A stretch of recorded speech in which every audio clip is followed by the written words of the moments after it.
Before we get into this story, I've got a gift for you.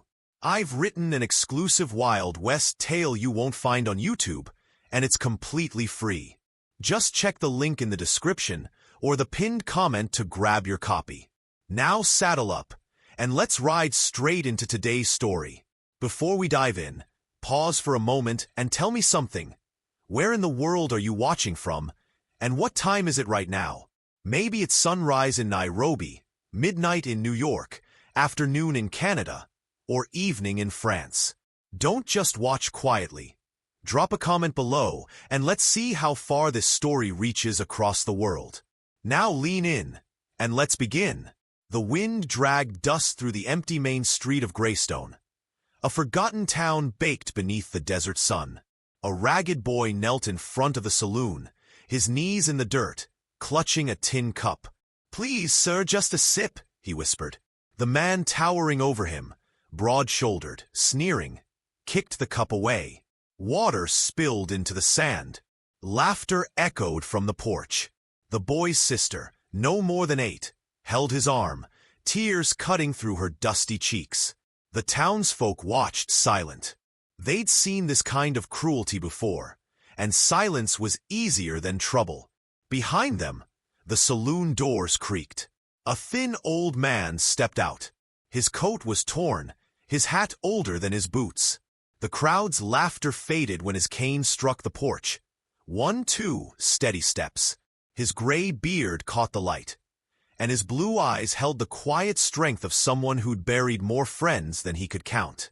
"That's enough," he said softly. The bully turned, spit into the dirt, and smirked. "Old man, best you crawl back to your porch before someone breaks that stick of yours." The old man didn't move. "You've done enough breaking in this town," he replied, voice low, controlled. A gun clicked. The laughter returned. Uneasy now, like hyenas circling prey. The old man's hands hung at his sides, calm, patient. Then the bully shoved him hard. He stumbled, the crowd gasped, and the boy cried out, "Stop! Please! He's just an old man." But the bully only grinned wider. "Ain't no law in Greystone no more, kid." The old man's eyes darkened. "Maybe there should be," he murmured, almost to himself. The boy didn't understand those words then. But one day, he'd realize they were a promise.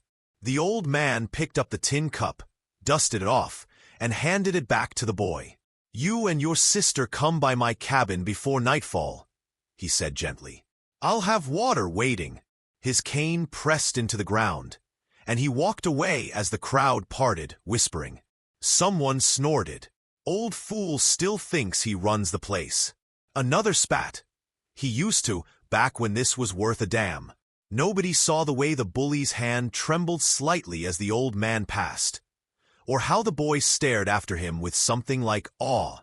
That night, the boy asked his sister, "Why'd they all stop when he spoke?" She whispered, "Mama said he ain't just some old man. He used to be the sheriff." The boy frowned, staring through the cracked window toward the cabin by the edge of town. "Then why don't they listen to him anymore?" His sister didn't answer. Outside, thunder rumbled far in the hills, and the lamps of Greystone flickered in the wind. Somewhere out there, past the ridge, someone watched the town through the darkness and loaded a rifle. And that was the night trouble came riding back to Greystone. Morning came with a silence that felt wrong. The usual sounds, wagon wheels, dogs barking, the cough of the blacksmith's forge, were missing. The boy, Eli, woke to his sister June shaking his shoulder. "He's gone," she whispered. The old man. Outside their window, dust danced in the sunlight, and the cabin on the ridge stood quiet, its door wide open. They ran there barefoot, hearts pounding. The table inside was set, 2 tin cups, a loaf of bread, and a jug of water. But the man himself was nowhere to be seen. Only his hat rested on the chair, tilted forward like he'd just stepped away. In town, whispers grew fast. Some said he'd gone out to the canyons where ghosts lived. Others said he'd been taken by the same outlaws who burned half the valley 2 winters back. One man in the saloon said with a nervous laugh. Maybe the old sheriff finally got tired of this cursed place. But nobody laughed long, because on the wall near the well, someone had carved a message overnight. The law never dies. It only waits. The letters were cut deep, clean, straight, carved by a steady hand. By noon, the heat pressed down like punishment. Eli and June sat on the edge of town, staring at the horizon. A single rider appeared in the distance, moving slow. The town watched as he came closer, his coat torn, his horse limping. When he reached the saloon, he slid off the saddle and dropped a bloody badge onto the porch. An old, rusted sheriff's star. "Tell your mayor," he rasped. "Greystone's past is coming back." Then he collapsed face first into the dirt. They carried him inside. The doctor said he wouldn't make it through the night. But before he passed out, he grabbed Eli's wrist and whispered, "Find him, tell him they found the mine." Eli blinked. "Who?" The man's hand trembled, then went still. His last breath sounded like a sigh of relief or warning. The saloon went dead quiet, every man inside staring at the lifeless stranger.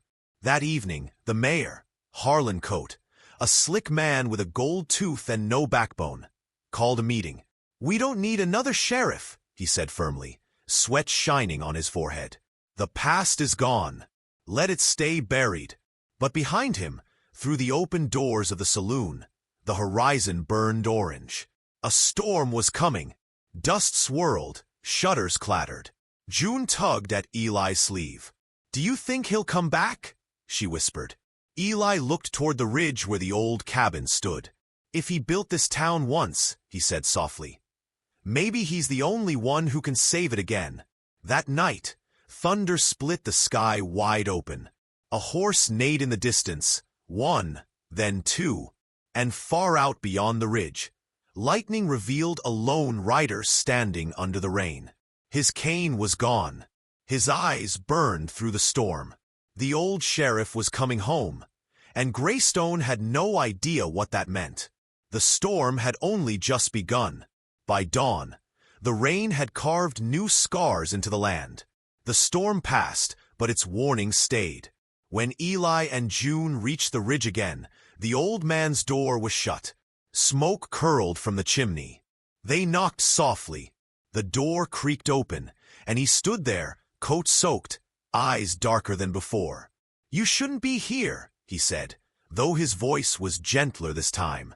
June lifted the tin cup he'd given her. "You said we could come for water."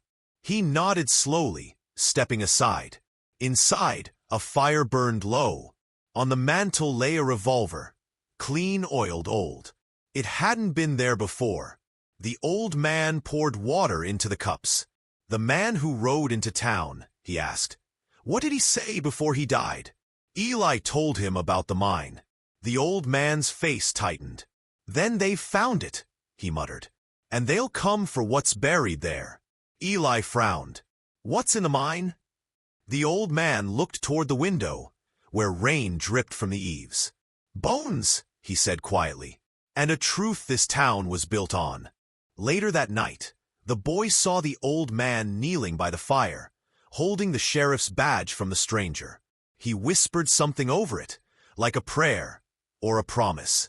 When Eli stepped closer, he heard the name Clive Mercer. The boy had never heard it before, but that name would soon echo through every corner of Greystone. Outside, the hills seemed to whisper too, and from the direction of the old mine, faint lights flickered, like lanterns moving underground. Something buried was waking up. The next day, Greystone stirred with new gossip. Folks claimed they'd seen riders in black crossing the northern ridge, 6 of them, maybe more. Their leader was said to wear a red scarf and carry twin pistols carved with the initials CM. When word reached the saloon, the barkeep went pale. "Clive Mercer," he said under his breath. "Thought he was long gone." That evening, the old man walked into town. The same folks who'd laughed at him 2 days before went silent.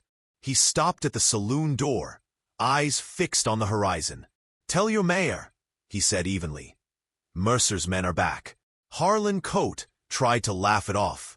"You don't scare me with ghost stories, old man." The sheriff's jaw tightened.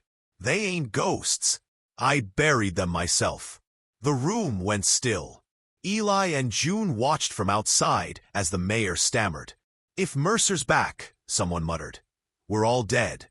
But the sheriff didn't flinch. "No," he said. "You're only dead if you stand alone." He turned to leave, his cane striking the porch.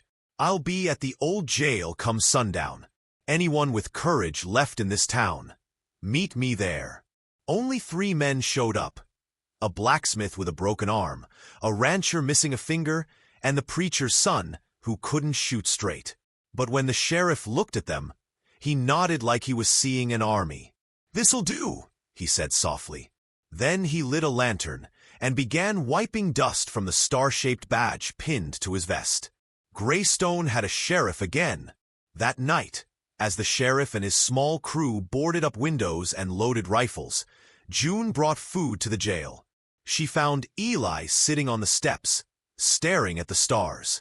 "He said the town doesn't need heroes," Eli whispered. "Just men willing to stand when no one else will." June smiled faintly. "Sounds like a hero to me."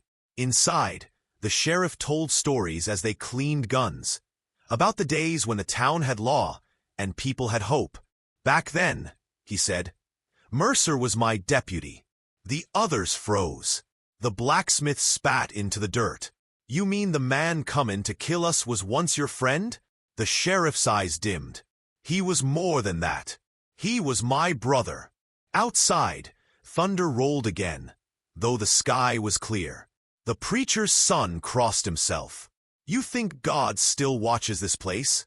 The sheriff stared at the horizon. "If he does, he must have turned away a long time ago." Eli leaned in the doorway, watching the old man's hands tremble slightly as he reloaded his gun. "You could have left," the boy said. "Why come back?" The sheriff didn't look up. "Because this town was built on my mistakes," he said, "and I won't die before I fix them." As night deepened, a single gunshot cracked across the valley. Then another. Then silence. The sheriff's eyes narrowed. "They're here," he said. Mercer had arrived in Greystone. At dawn, Greystone looked like a ghost town. Doors bolted, curtains drawn. The outlaws rode in slow, 6 men, dust trailing behind like smoke from hell. Clive Mercer rode at the front, red scarf around his neck, pistol gleaming at his side. He dismounted in the middle of Main Street, staring up at the sheriff's cabin on the ridge. "You built this town, old man," he shouted. "Now I'm here to finish what you started." The sheriff stepped out of the jail, badge shining faintly in the sun. "You were supposed to be dead," Mercer said, grinning. "You buried the wrong man," the sheriff replied. Their eyes locked across the distance. Years of loyalty, betrayal, and blood between them. Mercer laughed. "You always did have a thing for lost causes." He raised his gun. "Let's see how long you can hold on to this one." The first shot shattered a window. Then chaos erupted. Bullets tore through the air, dust rising like smoke. The sheriff's men fired back, but they were outnumbered 3-1. The blacksmith went down first, clutching his chest. The preacher's son screamed for God before a bullet silenced him. Eli dragged June behind a water trough, trembling. "He can't win," June sobbed. "He's too old." Eli watched as the sheriff ducked behind a post, reloading with calm precision. "He ain't fighting to win," the boy said quietly. "He's fighting to finish." When the smoke cleared, Mercer's men had fallen back. The sheriff leaned on his cane, breathing hard, bleeding from his shoulder. He looked down Main Street, where Mercer was already retreating. "He'll come again," the old man whispered. "And next time, he won't miss." The war for Greystone had just begun. That night, the sheriff sat alone in the old jail, a lantern flickering beside him. He unwrapped his bandaged arm and stared at the wound, blood seeping through. On the table lay a faded photograph. 4 men, smiling beside a half-built sign that read "Welcome to Greystone." One of them was Mercer. Another was the sheriff himself, years younger, proud and strong. He ran his thumb over the faces and sighed. "We built this place with hope," he murmured, "and tore it down with greed." Eli entered quietly, carrying a tray of food. "You should rest," he said. The sheriff smiled faintly. "You remind me of someone," he said. "My boy." Eli blinked. "You had a son?" The sheriff's eyes clouded. "Had." He looked toward the window, where lightning flickered again. "He died out by the mine." When Mercer turned, outside, the wind howled, rattling the shutters. June called from across the street, her voice trembling. "Sheriff, someone's in the church." He grabbed his revolver and stepped into the storm. The doors to the chapel stood open, candles guttering in the wind. Inside, a single word was painted across the altar in blood: "Confess." Eli's voice shook. "What does it mean?" The sheriff's hand tightened around his gun. "It means Mercer's not just after revenge," he said grimly. "He wants me to face what I did." Lightning split the sky, and in that flash, a shadow moved behind the pews. The sheriff raised his gun, but the shadow was gone. And for the first time in years, the lawman felt afraid. The next morning, the town awoke to find a single sheet of paper nailed to the saloon door. Written in red ink, blood, some whispered, were the words, "By sundown, Greystone belongs to Mercer." Beneath it lay a folded letter addressed to the sheriff. He tore it open. Inside was a single sentence in Mercer's crooked handwriting. "I buried our boy where the truth sleeps." His hands trembled. Eli saw the sheriff's jaw tighten, veins showing in his neck. "Whose boy?" Eli asked quietly. The sheriff didn't answer. He shoved the letter into his coat and stormed toward the ridge, muttering, "It ends where it began, at the old mine." The entrance was half-collapsed, swallowed by years of sand. The sheriff knelt in front of it, running his fingers through the dirt. A memory flickered, smoke, screaming, men shouting orders, a cave-in. And then a smaller voice calling "Pa!"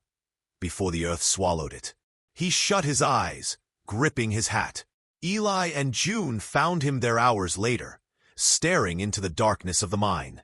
"What happened here?" June whispered. He stood slowly. "We dug for silver," he said, "but found something worse." He looked back at the valley. "Mercer's not after gold. He's after my guilt." As they turned to leave, a gunshot rang out. A bullet struck the dirt at their feet. Mercer's men stepped out from the rocks, guns raised. "The boss wants a word," their leader sneered. The sheriff raised his hands. "Tell Mercer," he said coldly. "I'll bring him his word in lead." And the first blood of the new war was about to be spilled. The gunfight at the mine echoed through the valley like thunder on steel. The sheriff fired first, dropping one man before the others could react. Eli dove behind a wagon, heart racing. The old man moved like lightning, reloading with the ease of memory. But he wasn't as fast as he used to be. A bullet grazed his side. He stumbled, gasping. June screamed as one outlaw lunged toward her. Eli grabbed the man's dropped revolver, shaking, and fired. The blast threw the outlaw backward. The sound of it, his first kill, rattled through Eli's bones. When the dust settled, only 2 outlaws remained alive, galloping back toward town. The sheriff pressed a hand to his wound. "You did good, boy," he said through gritted teeth. Eli looked at the smoking gun in his hands, horrified. I didn't mean." The sheriff put a hand on his shoulder. "Sometimes meaning don't matter. Only living does." They rode back under a blood-red sunset, the town watching them limp in like ghosts. The blacksmith's widow ran out crying when she saw the blood on the sheriff's coat. The preacher's bell rang once, echoing through the empty streets. Mercer's message was clear. This wasn't about taking the town. It was about breaking its soul. That night, as the sheriff cleaned his wound, Eli asked quietly, "Are we gonna win?" The old man didn't answer. He looked out the window toward the dark horizon and whispered, "I just want to die right this time." The war had claimed its first life, and its first innocence. Greystone slept uneasy. By midnight, screams ripped through the darkness. The church was on fire, flames climbing high, devouring the steeple like judgment itself. The townsfolk poured into the street, crying, shouting. The sheriff and Eli ran toward it, choking on smoke. Inside, the pews burned like matchsticks. On the altar, the word confess had been rewritten in fresh blood. And beneath it lay a body. The preacher, hands bound, eyes open to heaven. His throat cut clean. The sheriff froze. "He warned me," he muttered. Said God turned away. He fell to his knees beside the corpse. June clutched Eli's arm. "Why's Mercer doing this?" she cried. "What does he want?" The sheriff looked up, smoke rising behind him. "He wants me to admit what I buried with my badge." By morning, the church was ash. The mayor tried to rally the town, his voice shaking. "We give Mercer what he wants, our mines, our guns, our land, and he'll leave us be." The sheriff stood in the crowd, eyes blazing. "You give him your soul next," he roared. "This town don't need peace bought with cowardice." But the people looked away. No one spoke. No one stood beside him. That night, he sat on the steps of the jail, staring at the empty street. "They've already surrendered," he whispered. Eli sat beside him. "Then we don't," the boy said. The sheriff smiled weakly. "You sound like my son." The bells in the distance tolled again. Once, twice, then stopped. Mercer had taken the town's faith. Next, he'd take its hope. Morning brought silence again, the kind that comes before something breaks. Mercer's men now patrolled the main street, rifles on shoulders. The mayor had opened the saloon to them, serving whiskey while pretending it was peace. "It's better this way," he told anyone who'd listen. "No more killing." The sheriff walked into that saloon like death itself. Every glass froze midair. He stepped up to the bar, met the mayor's eyes, and said softly, "You traded your people's dignity for comfort." The mayor laughed nervously. "You're outnumbered, old man." The sheriff's hand twitched. "Then let's fix that." He swung his revolver up, shot the whiskey bottle from the mayor's hand, and fired again, hitting the outlaw behind him square in the chest. The room exploded. Guns flashed, chairs splintered, screams filled the air. When the smoke cleared, 3 outlaws were down, and the sheriff stood breathing hard, hat tipped low. "You still think this is your town?" Mercer's voice boomed from outside. He stepped through the swinging doors, flanked by his men. "You can't win, Sheriff.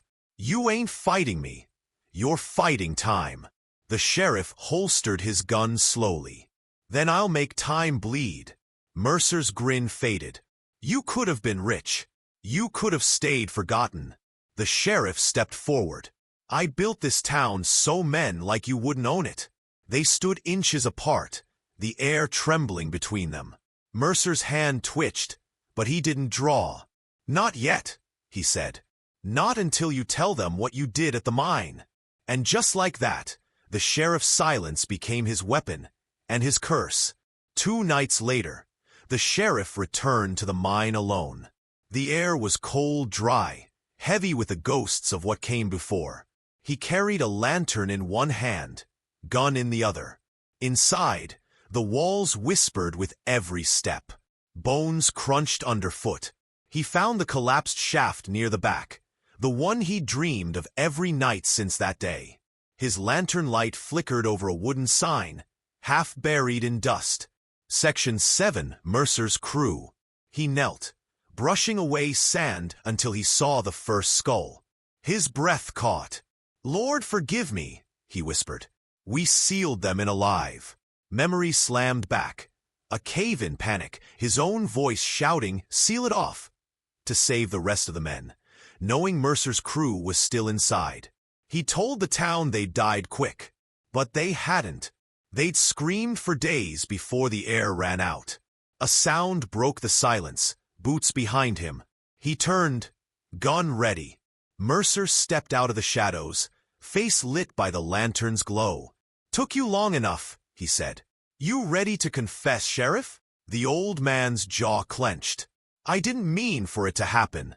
Mercer smiled faintly. "Meaning don't matter. Only living does.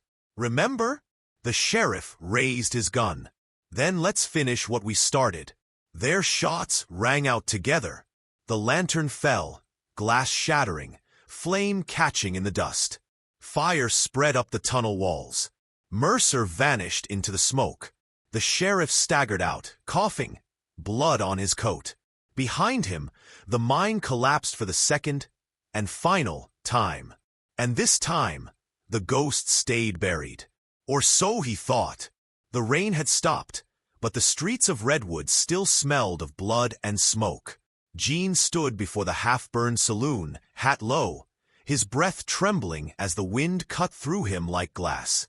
The outlaws had come at dusk, dragging 2 young men from the stables, boys who reminded him of his own son, and shot them dead in front of everyone.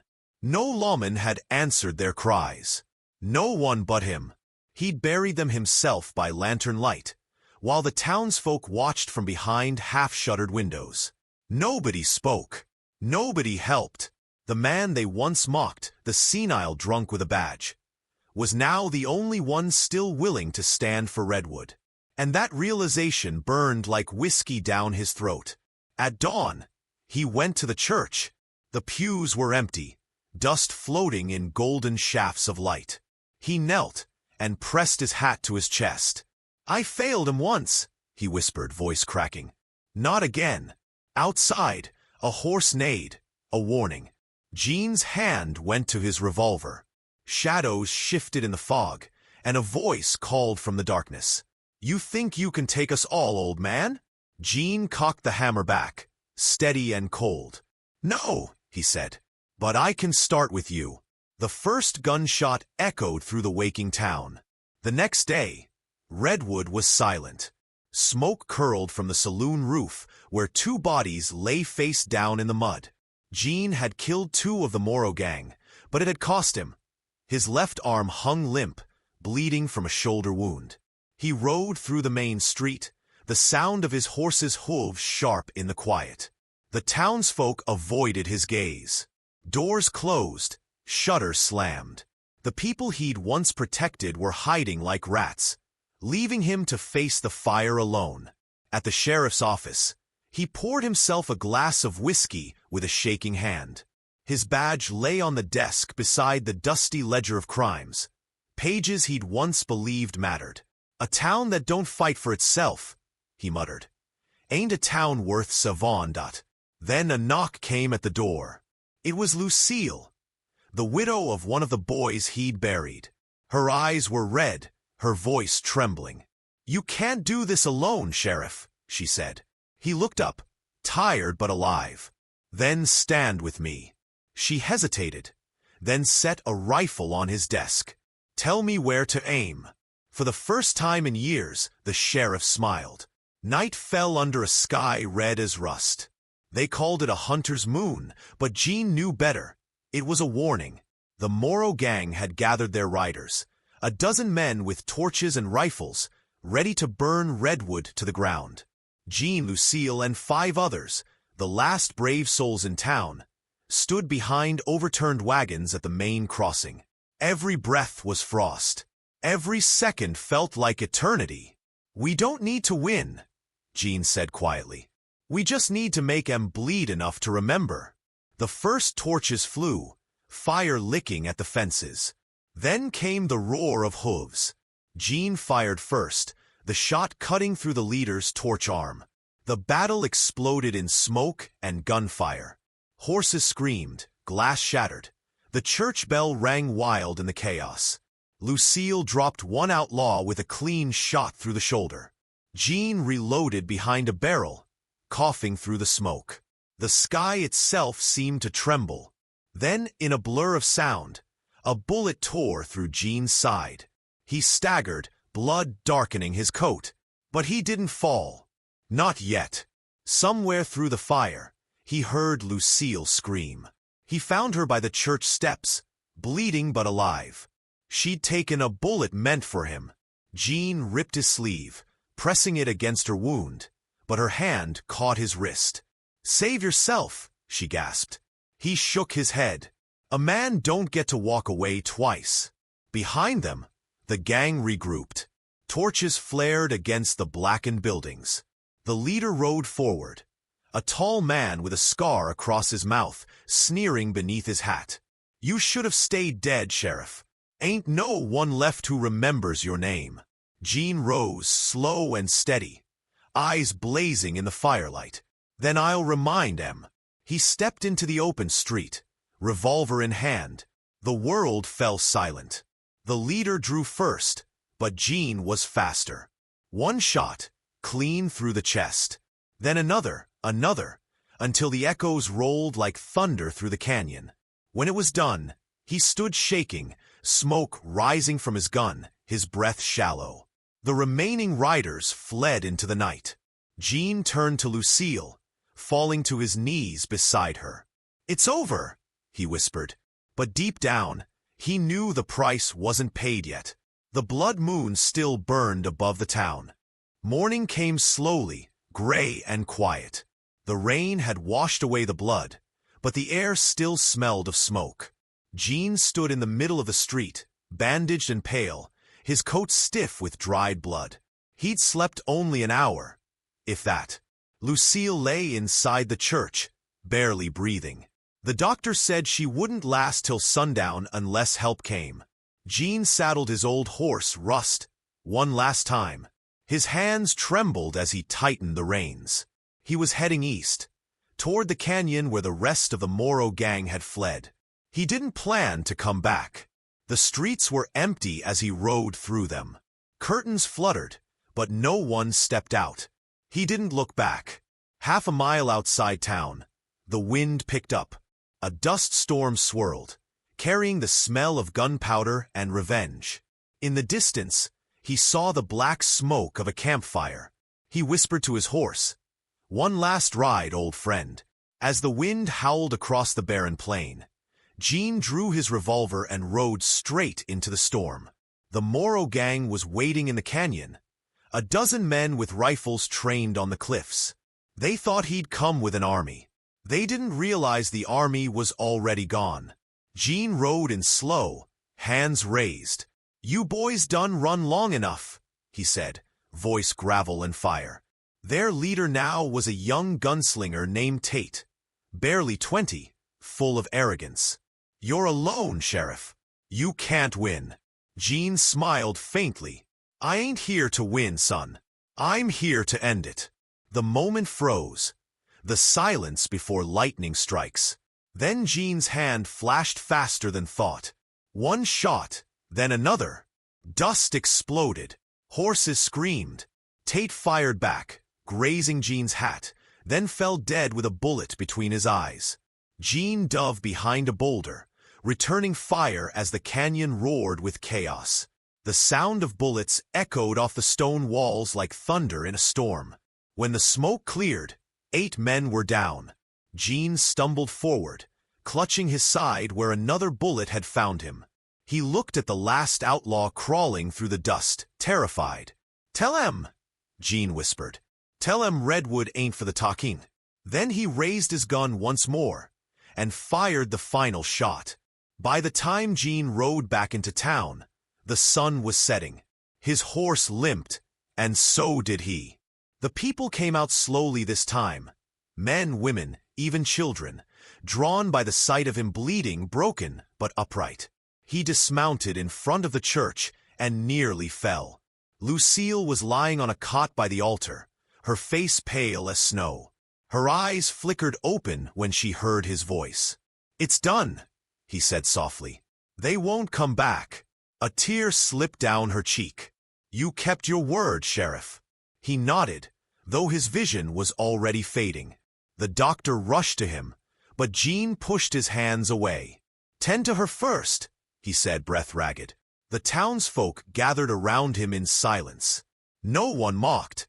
No one turned away. For the first time, they saw the man behind the scars. The man who'd built their town and bled to keep it standing. He looked around at the faces in the fading light. "Don't ever forget," he whispered. "Redwood was born from blood. Make sure it lives with honor." Then he collapsed to his knees, hat falling beside him as darkness claimed his sight. The next morning, the sun rose over Redwood for the first time in peace. The fires were out. The smoke was gone. And in front of the church stood a wooden cross carved from the same oak Jean had once used to build his first sheriff's office. Lucille, weak but alive, placed his badge on that cross. The townsfolk gathered behind her, farmers, ranchers, and children who had never known courage until he showed them what it meant. Over the weeks that followed, Redwood changed. Men who once hid behind their shutters now stood guard at the borders.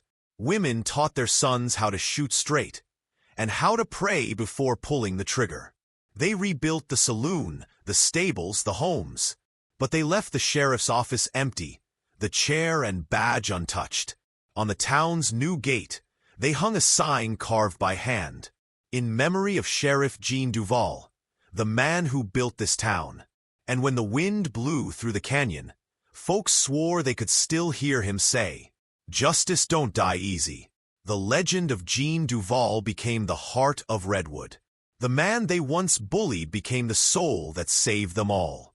If this story moved you, don't scroll just yet. Drop a cowboy hat face in the comments to honor Sheriff Jean Duval. And if you want more tales like this one, subscribe and turn on the bell, because the West may be gone, but its ghosts still ride.